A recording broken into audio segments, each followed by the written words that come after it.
자, 그러면 오늘 말씀을 통해서 진짜 요한이 우리에게 던지고자 하는 메시지가 무엇인지 함께 살펴보기를 원합니다.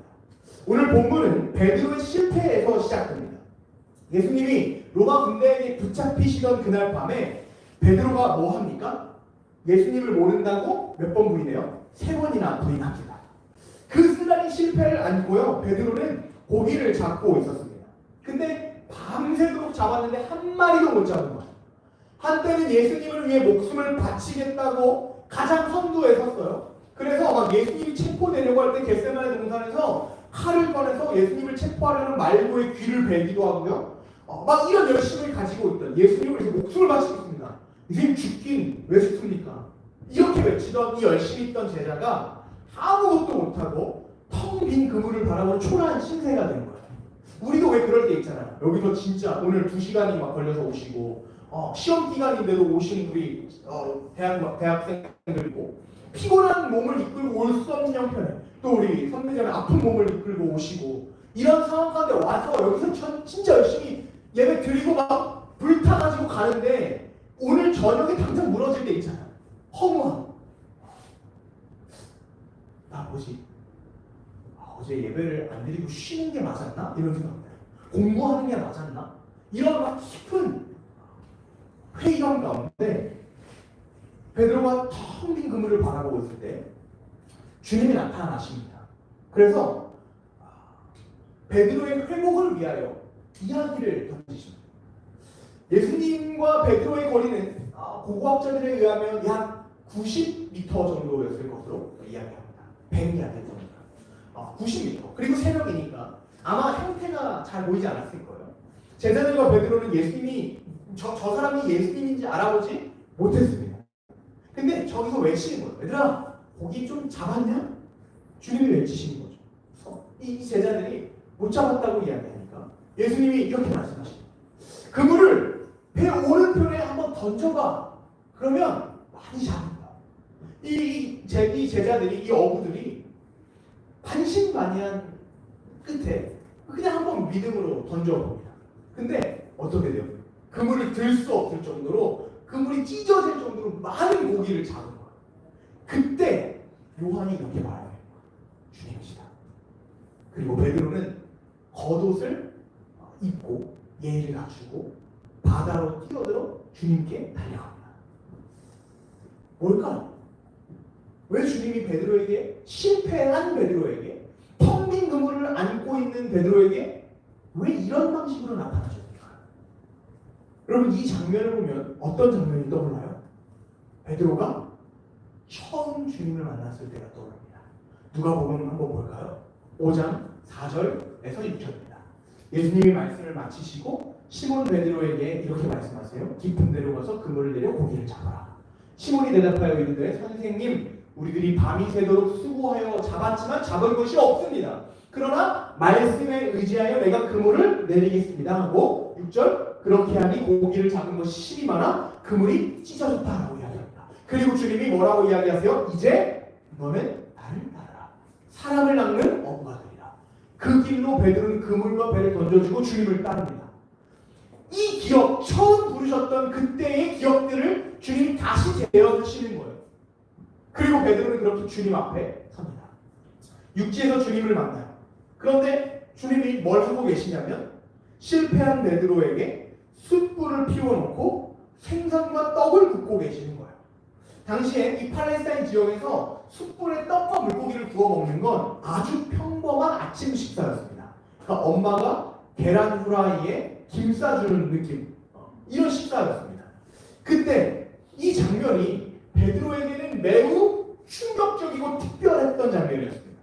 왜냐하면 베드로가 가서 발견한 숯불은 요한복음에서 딱 2번 등장하는데 첫 번째가 어디에 등장하는지 아세요? 베드로가 예수님을 모른다고 부인했던 그 장면에서 등장합니다. 베드로가 예수님이 잡히던 그 대제사장의 집까지는 쫓아갑니다. 예수님을 진짜 따라 들어가서 대제사장에게 항변하고 싶은데 당시 이 종교 로마의 이 팔레스타인 로마 속국의 시스템은, 예루살렘의 시스템은 어떻게 되냐면 먼저는 대제사장에게 심판을 받아요. 그리고 대제사장이 심판을 하면 이제 로마 총독에게 보냅니다. 예수님이 대제사장에게 가서 신성모독범이랑 재판을 받고 빌라도에게 가서 이제 사형 선고를 받는 거예요. 베드로가 주님 앞장서는 마음으로 대제사장의 집까지는 따라갑니다. 근데 차마 들어갈 용기가 안 나는 거예요. 믿음은 있는데 나도 잡힐까봐 용기가 안 나는 거죠. 그래서 어떻게 해요? 그 대제사장 집들 앞에서 사람들과 추위를 피하기 위해 피워놓은 모닥불 숯불 앞에서 일행이 아닌 척 하지만 마음은 저기 가 있는 거예요. 근데 옆에 있는 한 여인이 베드로에게 말합니다. 야, 너도 예수님 저 예수랑 한 패잖아. 그러자 당황했던 베드로가 뭐라고 이야기해요? 난 모른다.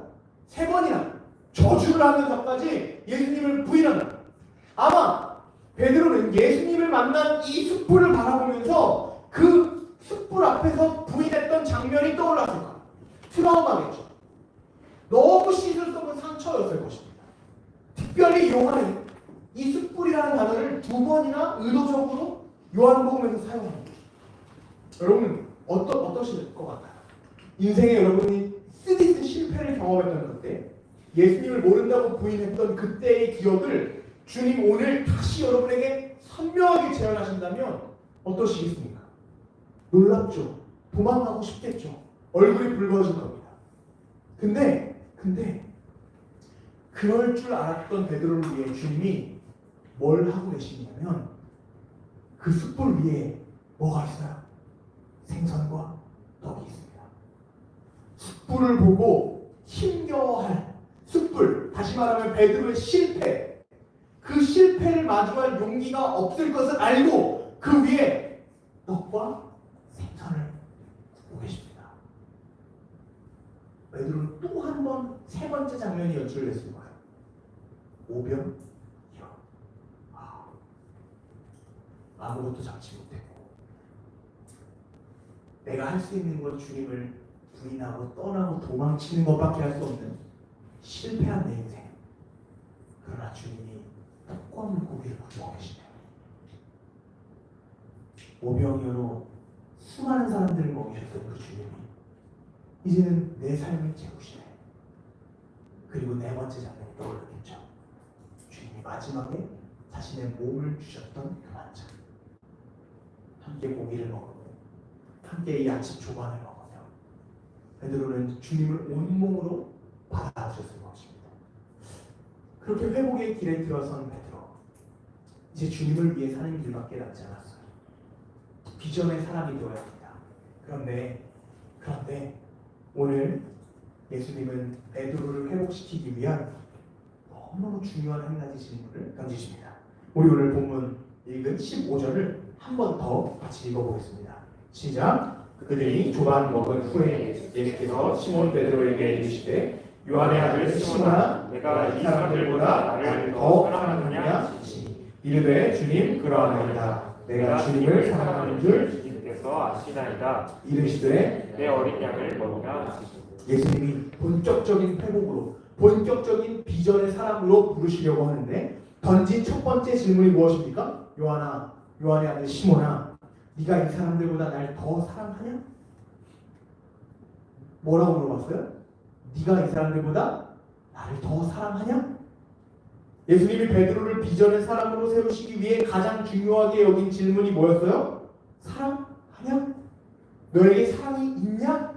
바로 네가 비전의 사람이 되기 위해 손에 들려 있어야 하는 건 사랑이다라는 거예요.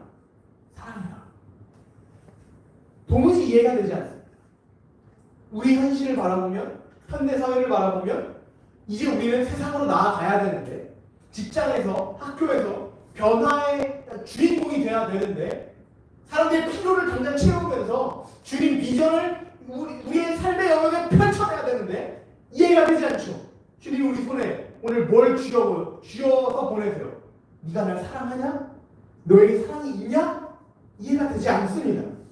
왜요? 우리가 사는 현대 사회에서는 사랑이 아니라 뭐가 중요해요? 실력이 중요해요. 능력이 중요합니다. 필요한 조건들이 있습니다. 누군가에게 중요한 일을 맡길 때에는 그 사람이 그 일에 적합한지를 본다는 거예요. 여러분들이 지금 부단히 밤을 새워 공부하고 누군가를 승진 시험을 준비하고 열심을 다해 회사에서 일하는 이유가 뭡니까? 쓰임 받기 위함이잖아요. 실력을 갖춰서 쓰임 받기 위함이라고요. 능력을 갖춰야 됩니다. 만약에 여러분 생각해 보세요. 우리 대학말 한번 대답해 보십시오. 교수님이 강의실에서 이 중에 누가 나를 가장 사랑하냐? 라고 물어본다고 해봅시다. 김영사 시간이 됐습니다. 교수님이 그 서류봉투, 시험지가 담긴 서류봉투를 다 다시 내리면서 자, 오늘 시험 문제입니다. 누가 나를 가장 사랑합니까? 물어봤어요. 재윤이가 교수님, 제가 이 중에서 교수님을 가장 사랑하는 줄 교수님이 아시나이다. 재윤이, 에이플. 이거 어떻게 될까요? 난리가 나겠죠. 저도 사랑합니다. 늦었어. 미안하지만 에이 제로. 마지막에 너 아직도 말해. 너 F야. 사랑하게 한 번 더 날 사랑하도록. 말도 안 되죠. 말도 안 되는 거예요. 근데 주님이 이해할 수 없는 상황을 연출하고 계시는 거예요. 세상으로 나아가야 돼요. 이제 본격적인 일을 해야 됩니다. 필요를 채우기 위해 떠나야 됩니다. 근데 물어보시는 게 사랑입니다. 확인하시는 게 사랑입니다. 손에 쥐어주시는 게 사랑입니다. 여러분, 사실 여기까지 도달하는데 주님은 우리에게 여러 실력, 여러 조건, 여러 능력이 아니라 오늘 사랑이라는 것을 강조하고 계십니다. 오늘 여기까지 제가 이 말씀에 도달하는데, 이 결론에 도달하는데 정말 많은 시간이 이번 주에 걸렸습니다. 목요일 새벽까지 정말 수백 페이지의 책을 읽고 수십 절의 본문을 연구했습니다. 이사야서, 예레미야서, 느헤미야서, 고린도후서, 고린도전서, 에베소서, 히브리서, 그 다음에 요한 사도행전, 이 정도의 본문들을 제가 연구했어요. 얼마나 풍부했겠습니까? 여러분 입장에서 한번 적용해 보세요. 어떤 프로젝트를 진행하려고 A라는 주제에 대한 사전 조사를 다 마쳤습니다. 근데 여기 값이 안 나옵니다. 오케이, 바꾸자. B라는 주제로 바꿨습니다. B라는 주제에 대한 조사 연구를 다 마쳤습니다. 이걸 가지고 어떻게 이제 글을 써야 되지, 논문을 써야 되지, 발표를 어떻게 해야 되지, 도저히 감이 안 잡혀서 또 C라는 자료를 택했습니다. 제가 이 작업을 최소 5번 정도 했다고요. 그럼 제가 읽은 책의 분량만 수백 페이지입니다. 근데 그 수백 페이지를 그냥 소설책이나 인문학 책처럼 읽은 게 아니라 그 어려운 막 원어, 라틴어가 직역된 말도 안 되는 한국말 진짜 못하는 사람들이 번역해 놓은 그 융통성 없는 글들을 수백 페이지를 읽는 거예요. 머리가 대보니까 진짜 뜨거워요. 너무 힘들었습니다. 결국 그래서 원고를 썼습니다. 아주 화려하게. 오늘 여러분들에게 드릴 15가지의 방법 키워드도 진단치도 만들었습니다. 와, 대박이다. 15가지. 와, 정말 이거 진짜 혁명인데 너무 좋다. 그리고 이제 마무리를 해야 되잖아요. 이 원고가 마음에 안 들어오는 거예요. 주님 감동이 없는 거예요. 주님 뭐죠? 원고를 뒤에 쓴 원고를 다시 읽었어요. 너무 좋아요. 사회적으로, 인문학적으로 너무 잘 통찰도 해놨고 여러분들에게 막 통계 자료도 막 보여주고 다 해놨고 그럼 주님 그래서 뭘 말해야 되죠? 주님, 이들을 향한 주님의 마음이 뭐예요? 제 마음에 안 와닿는 거예요. 너무 괴로운 거예요. 그렇게 목요일이 하루가 꼬박 지났어요. 책상 앞에서 하루 꼬박 앉아서 주님 그래서 뭘 말해야 되죠? 다시 이 본문 갔다가 다시 B 본문 갔다가 다시 C 본문 갔다가 다시 D 본문 갔다가 다시 F 갔다가 다시 내가 쓴 원고를 읽다가 그렇게 새벽이 됐습니다. 기도했어요. 주님, 저 사랑이 2개 뽑았습니다. 한 손엔 복음 들고 한 손에는 아이스팩을 들고 주님 제가 꼬박 하루를 이 책상에서 고생했습니다. 그리고 화, 수 이틀 동안 제가 수백 페이지를 읽고 수십 절의 본문을 연구했습니다. 주님 이쯤 되면 말씀해 주셔야죠. 주님 눈물을 제 원고에 한 방울 뚝 떨어뜨려서 제 마음에 주님의 마음이 느껴지게 해주셔야죠. 분노가 막 일어나기 시작하는 거예요. 주님이랑 거기 오는 애들, 주님 목숨 걸고 오는 애들입니다. 주님 말씀 안 해주시면 어떡합니까? 주님 말씀 안 해주시면 저 아무것도 못합니다. 주님, 이 베드로가 밤을 새는 수고를 한 것처럼, 근데 아무것도 잡지 못한 것처럼, 주일날 제가 만난 아이들도 일주일 동안 텅 빈 그물을 가지고 오는 아이들도 있습니다. 근데 주님, 그러면 우리에게 무슨 필요로 어떤 방법으로 세상에 나아가야지 알려주셔야죠. 한참을 주님과 신임했습니다. 고상하게 무릎 꿇고 기도하지 않았고요. 배를 들면서 한숨을 쉬면서 허공에 대고 주님께 이야기했어요. 근데 주님이 이런 마음을 주시는 거예요. 요새봐, 세상의 필요를 채우는 건 예수를 모르는 자들도 충분히 하고 있다. 그때 제 머릿속에 한 대 맞은 것 같은 한 마음이 드는 거죠. 그러네. 내가 오늘 연구한 이 15가지의 필요 방법은 세상도 똑같이 갖고 있는 툴이네. 주님, 그러면 우리는 어떤 방법을 손에 들고 나가야죠? 우리 세상과 뭐가 달라야 하죠? 그때 주님이 제 마음에 한 가지 단어를 딱 꽂게 하신 거예요. 사랑. 왜 하필 사랑일까? 주님, 왜 하필 사랑일까요? 그리고 또 다시 성경을 뒤지려고 하는데 고린도전서 13장 사랑장의 말씀이 딱 떠오르는 거예요. 내가 사람의 방언과 천사의 말을 할지라도 사랑이 없으면 소리나는 구리와 울림이 꽹과리가 되고, 내가 예언하는 능력이 있어 모든 비밀과 모든 지식을 알고 또 산을 옮길 만한 모든 믿음이 있을지라도 사랑이 없으면 내가 아무것도 아니요 내가 내게 있는 모든 것으로 구제하고 또 내 몸을 불사르게 내줄지라도 사랑이 없으면 아무것도 아니다. 우리가 내 몸을 불사를 정도로 일을 하고 야근을 해도 사람의 말과 천사의 방언을 할 정도로 내 분야에 대한 지식과 정보가 있어도 전문성이 있어도 사랑이 없으면 아니라는 것입니다. 예수님이 오늘 베드로에게 왜 능력이 있냐, 실력이 있냐, 너 자격증 있니? 너 잘하는 건 뭐니? 라고 물어보신 게 아니라 주님을 나를 사랑하는 마음이 있니? 라고 물어보신 이유가 뭡니까? 우리가 하는 일이 아무리 세상의 필요를 채우는 일이라 해도 사랑이 없으면 아무것도, 아무 가치도, 아무 유익도 없기 때문입니다. 사랑이 없으면 내가 하는 일의 목적과 가치를 잃어버리게 됩니다. 목적과 가치를 잃어버리게 되면 어떤 현상이 일어납니까? 지치게 됩니다. 안 되면 쉽게 포기합니다. 그리고 다시 일어날 수 없습니다. 그럼 여러분의 삶에 하나님의 그 어떠한 흔적도, 손길도, 능력도, 변화도, 결과도 없이 여러분들은 한 달을 수고해서 벌어 먹는 하루살이와 같은 인생을 살게 되는 거죠. 또 하나의 이유는 사랑이 없으면 우리가 아무 유익을 못 누릴 뿐만 아니라, 두 번째로 사랑이 없으면, 사랑이 있을 때 우리는 모든 것을 뛰어넘기 때문입니다.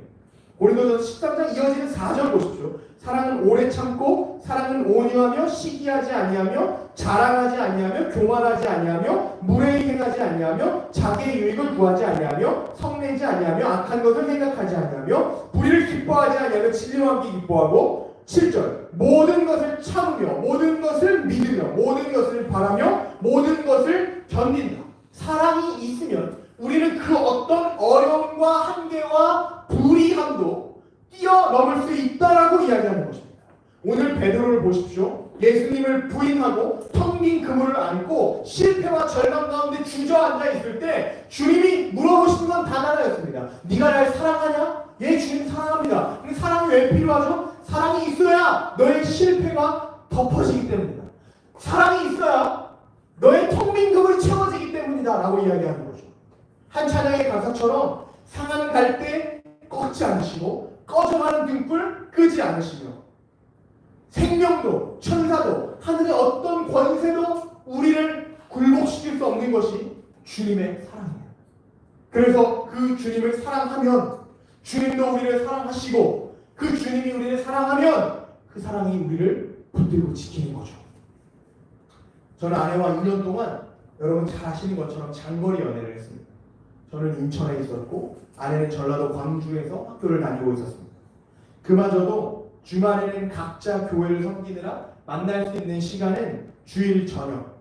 그것도 제가 사역을 마치고 아내 교회를 가서 아내가 저녁 예배를 마치고 고속터미널에 버스를 타러 가는 데까지 바래다주는 1시간 남짓한 시간을 1년 동안 일주일에 한 번 1시간 보며 그렇게 1년을 연애했고, 주님 야속하게도 저희의 사랑을 연단하시려고 두 번째 만나던 해에는 아내가 너무 힘들어서 교회를 광주로 옮기게 되면서 한 달에 한 번밖에 서울을 올라오지 않게 되는 형편. 그래서 저희는 한 달에 한 번 만날 수 있게 된 거죠. 안 놀라시나요?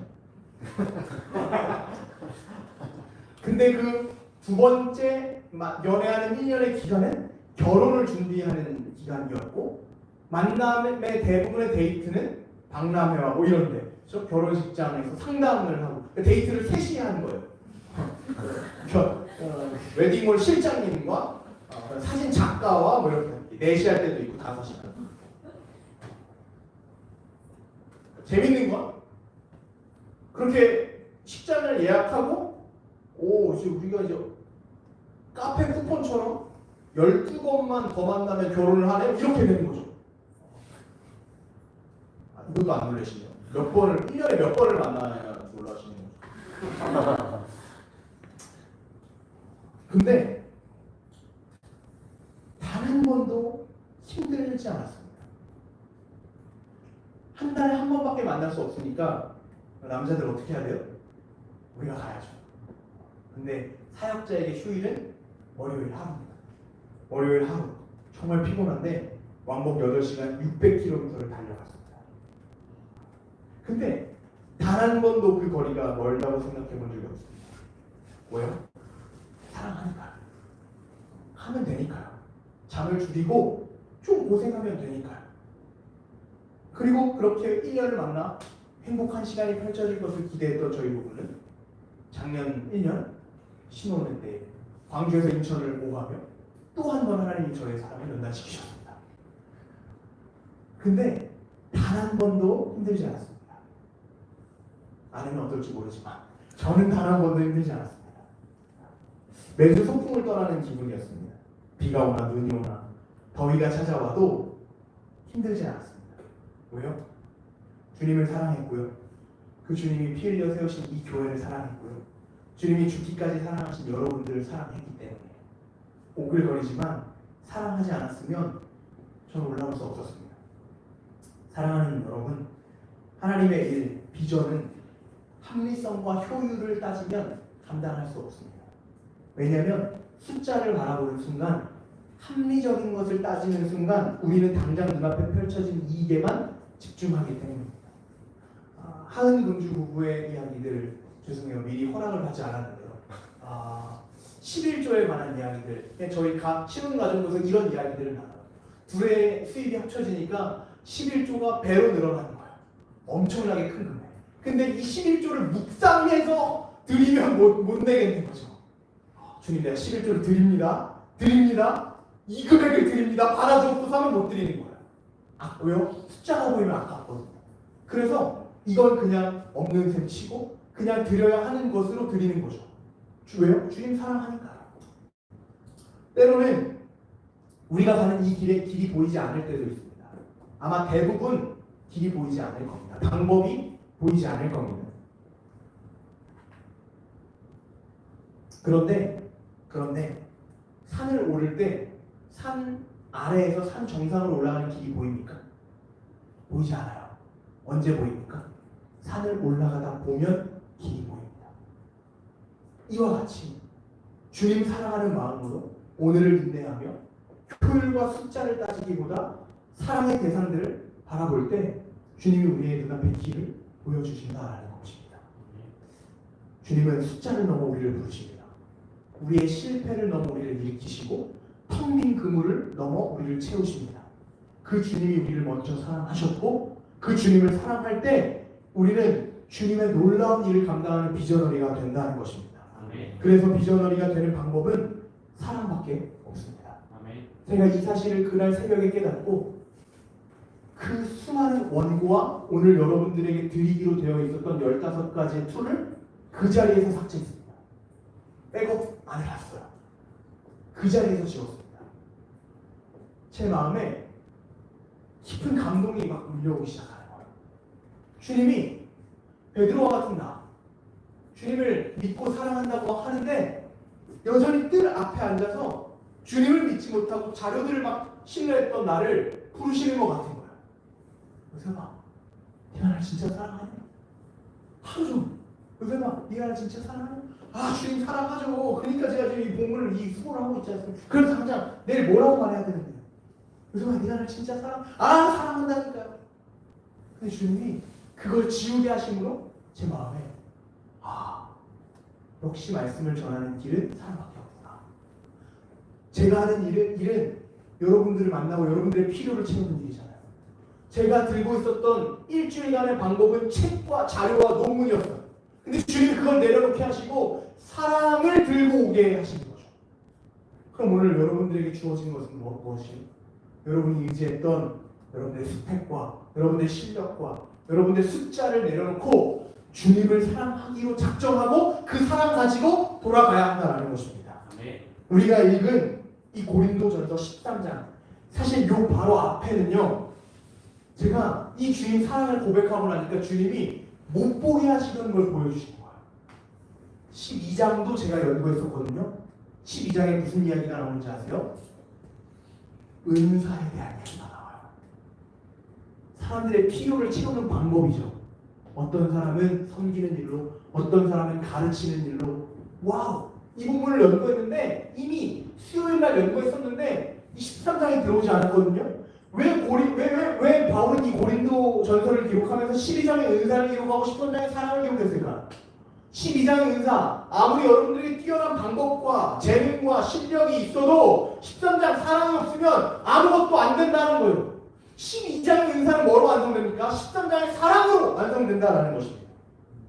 그러니까 우리가 열심을 다해 밤을 새서 공부하고 밤을 새서 자격증을 따고 승진시험에 붙고 그렇게 해서 뭐로 완성시켜라? 사랑으로 완성시켜라. 사랑이 없으면 아무것도 아니다라는 것입니다. 내일부터 우리는 어떻게 살아야 할까요? 사랑하며 살아야죠. 베드로의 대답에 그 답이 나옵니다.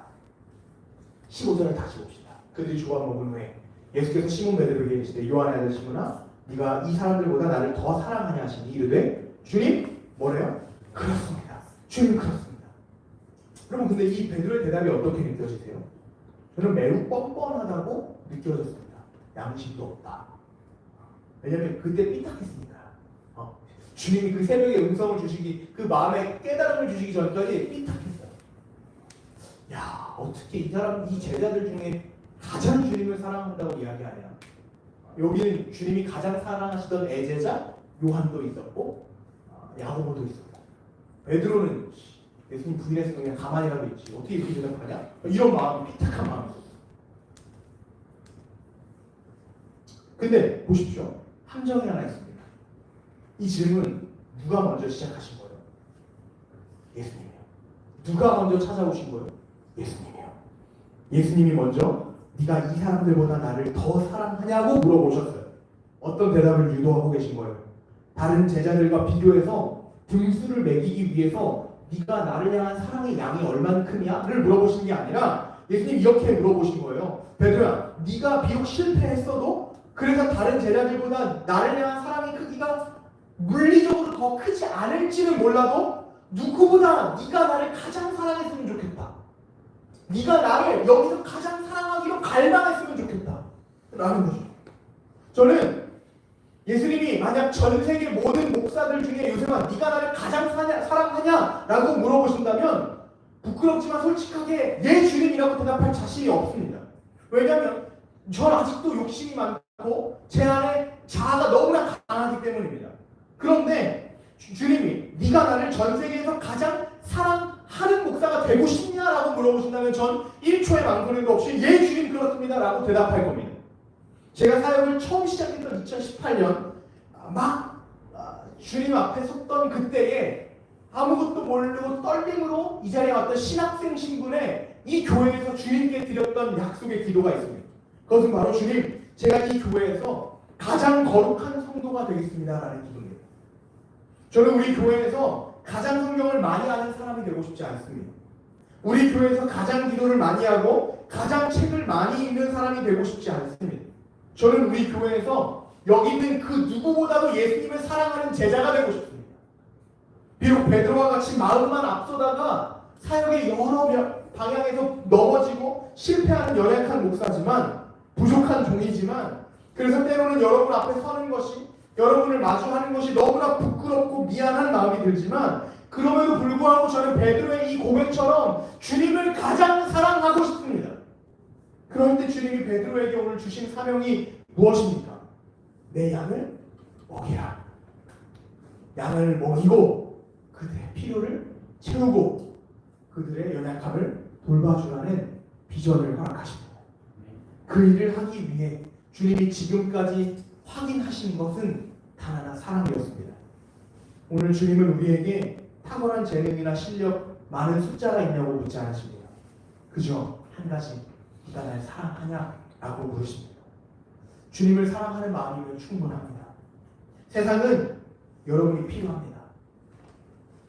여러분이 들어간 학교, 여러분이 들어간 회사, 그리고 거기서 만나게 하신 사람들, 거기서 하고 있는 여러분의 공부, 여러분이 하고 있는 일, 거기에 하나님이 여러분들이 필요하기 때문에 보내신 겁니다. 좀 더 정확하게 이야기하면 예수님을 사랑하는 여러분들이 필요한 겁니다. 왜요? 거긴 예수님의 사랑이 없기 때문입니다. 그러니까 우리가 세상의 필요를 채우기 위한 우리의 방법은 무엇이 되어야 합니까? 사랑이 되어야 하는 것입니다. 주님을 사랑할 때 주님 여기 계시기에 우리가 이 반석 위를 걷는다. 이 고백처럼 주님의 사랑을 우리 품 안에 쥐고 주님과 함께 할 때 우리는 세상의 필요를 채우며 거친 길 위에서도 반석 위를 걷는 것 같은 담대함을 가질 수 있을 것입니다. 그럼 이번 한 주 여러분 부탁드립니다. 그 사랑을 뺏기지 마십시오. 아멘. 사소한 유혹의 일상에 그 사랑을 뺏기지 마십시오. 주님 사랑하기를 갈망하십시오. 주님을 사랑하지 못하는 내 모습을 보고 애통하십시오. 이번 한 주 우리는 또 한 번 광야와 같은 세상 가운데로 나아갑니다. 거기서 주님을 사랑합시다. 그 사랑으로 세상의 필요를 채우며 삶의 의미를 발견하며 그렇게 비전어리로 살아가는 저와 여러분 되기를 간절히 소원합니다.